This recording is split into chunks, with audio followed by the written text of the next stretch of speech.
I was 11 years old when I got Facebook. I was 12 years old when I got Snapchat. And then came Insta, and then came Twitter, and then came Musical.ly. And I'm not sitting here hating on social media, but rather I'm gonna tell you guys the 4 dangers of social media. Number 1, you compare yourself to other people. This is how people develop insecurities. This is how people develop body dysmorphia, which makes sense. You're constantly looking at other people's lives. The more we do this, the more it goes into our subconscious. We don't even realize that we're comparing our lives to other people. When I was younger, I would always just compare like the way I looked, the type of pictures I was taking, how many likes I got, how many comments I got. I was freaking obsessed. I don't think any human being should be so concerned with someone else's life to the point where it's affecting your mental health. But we're kids.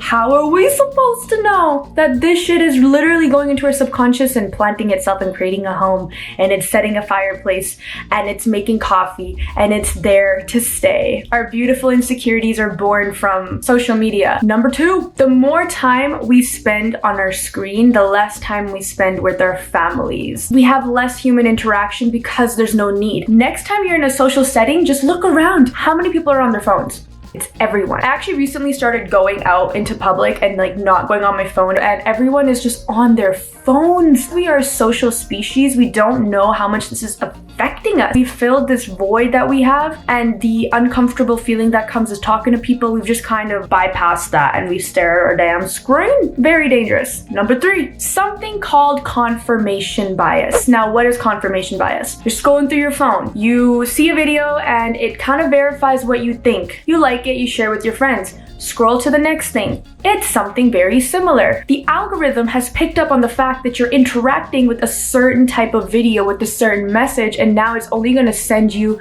similar videos with similar messages, and this is further confirming the bias or your perspective, which makes you think that you are so correct in whatever thing that you're thinking. That actually makes you a more narrow-minded and a closed-minded individual because you're only seeing very specific things on your For You page. Bro, my TikTok page is just filled with girls, gorgeous girls, that are just like sitting there talking, and they're beautiful, and they're like saying something in audio because of my own insecurities. And I watch these girls and I'm like, wow, they're so beautiful, which makes me insecure, makes me compare the way I look. It took me so long to fix my For You page because I had to keep consciously scrolling through these videos, and then once I saw like an animal video or a happy video, I would consciously stare at it, watch it a couple of times, and share it so that the algorithm knows to send me these things. And we don't know how much our subconscious is affected by the fact that we're seeing these things over and over and over again. What if you're watching freaking videos that are like very dark, makes you depressed because you were in a depression phase, and now that you're out of it and you're watching TikToks, it's kind of keeping you there because you just keep seeing these types of videos with the same type of messages, and your subconscious is being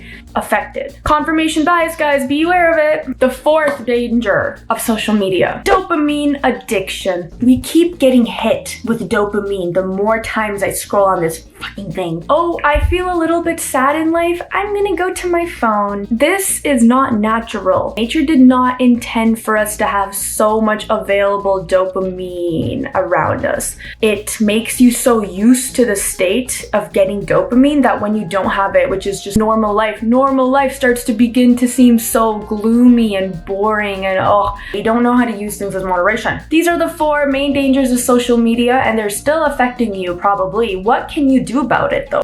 If you've been following me on my channel, you know I'm a spiritual bitch. So I'm gonna give you some real deep advice. Sit there and be bored. If you're sitting in front of a window, just stare outside the window at the one tree over there that's kind of lopsided, looking like it's about to die. Now, if you practice this at least 3 times a day, you will train your mind to be normalized to life. We're supposed to be in the present moment, taking it slow, but because we got this beautiful thing, we are so used to just getting hit with dopamine. So this is one way that you can actually slow it down. Another thing you can do. In the mornings, do not freaking go on your phone. And I know you've heard this many times, but I'm just further reinforcing it. So I wake up in the morning and I meditate first thing. It helps. And if you've never meditated before, I have some videos on meditation. I will put some up here. It's literally just sitting with your thoughts. That's all it is. Make the conscious effort to limit your screen time. Now that the practical stuff are out of the way, I'm gonna go a little bit deeper and tell you guys that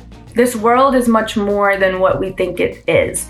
I don't know how old you are. I don't know if you're in your teenage years, if you're 20s, 30s. It really doesn't matter. Start being curious about the world that we came in. Our souls came here to this world for a reason that we don't know why. But just be a little bit curious about it and be grateful for what's around you. The more spiritual I got, the more I started to realize that I think I got sent to this world to evolve. For me, it's more inside. I know that this physical reality that we live in, there's a lot of external goals that humanity has put on us. For example, climbing a corporate ladder, making a lot of money eventually in life, and yada, yada, yada. Different definitions of success, but for me personally, it's a lot of internal turmoil that I need to deal with. This thinking really helped me with social media. I no longer looked for validation through social media. I stopped comparing myself to people because I started realizing that there's no point. First of all, everything that people put out on social media is what they have spent hours looking at or seeing. It's not real. What's the damn point of comparing yourself to someone else when you guys are not the same people? Everyone here is sent to live their own life and we all have very different journeys. And I think if anything, we should be helping each other to live out our life's full potential instead of competing. Now, I don't know where the competition has come from, but it's been instilled, at least for me, I know growing up, it was instilled in little girls to be competitive with each other. And I don't know if it's a survival instinct or if it's genuinely taught. Don't know. Maybe I'll make a video on that later on. In order to make sure that this thing doesn't cause you any pain and instead helps you, is to be in control of your mind. You need to be very disciplined. You need to have the discipline to put this thing away and to be able to face what's really going on internally. Basically, what I'm saying is you gotta heal. It's so easy to get wrapped up in other people's lives. Just remember, you're here to only live your life. Anyways, I hope you guys found this video helpful and I hope you implement the tips that I dropped in this video. And aside from that, I'll see you guys next video. Much love to you all.